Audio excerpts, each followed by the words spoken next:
আপনি রেডি করেন, আমরা চলে আসছি। কুমিল্লার মনোহরগঞ্জে বন্যা পরিস্থিতি ভয়াবহ আকার ধারণ করেছে।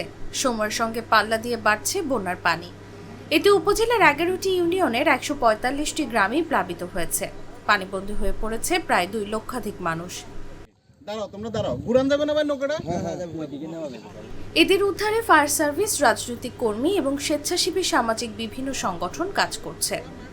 এরই মধ্যে অনেক আশ্রয় কেন্দ্রে ধারণ ক্ষমতার বেশি বানভাসী মানুষ আশ্রয় নিয়েছে।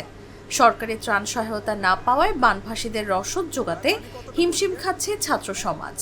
আমরা বর্তমানে এখানে 700-র অধিক মানুষের আশ্রয় দিয়েছি এবং বর্তমানে আমাদের এখানে আশ্রিত মানুষের সংখ্যা দিন দিন বৃদ্ধি পাচ্ছে। আমাদের এখানে প্রায় প্রতিদিন 700 লোকের অধিক মানুষের 2 বেলা খাবার রান্না করা হয়। এই যে রান্নার খরচটা আমাদের প্রায় 100 কেজির উপরে চাল লাগছে এবং আনুষঙ্গিক মাছ, মাংস, অন্যান্য সহ আমাদের প্রায় 60,000 টাকা খরচ হয়ে যাচ্ছে। বুধবার বিকেলে উপজেলার নীলকান্ত সরকারি ডিগ্রি কলেজ আশ্রয় কেন্দ্রে গিয়ে দেখা যায় এই পরিস্থিতি।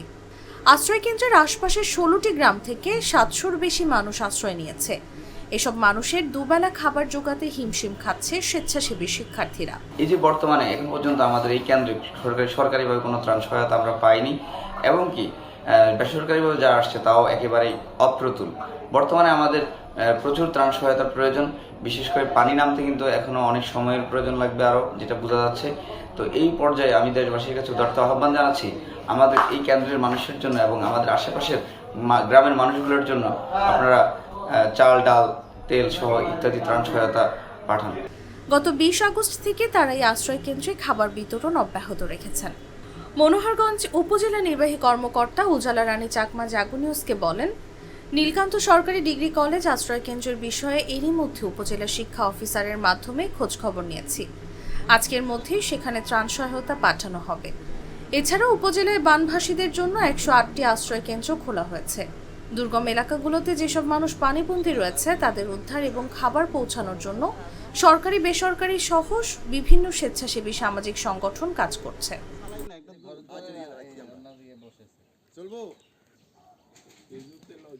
এখন বিগ বাজারটা একটু বাগাবাগিতে আছে, এখনো বিগ বাজার লেনদেন ক্লিয়ার হয়ে গেছে।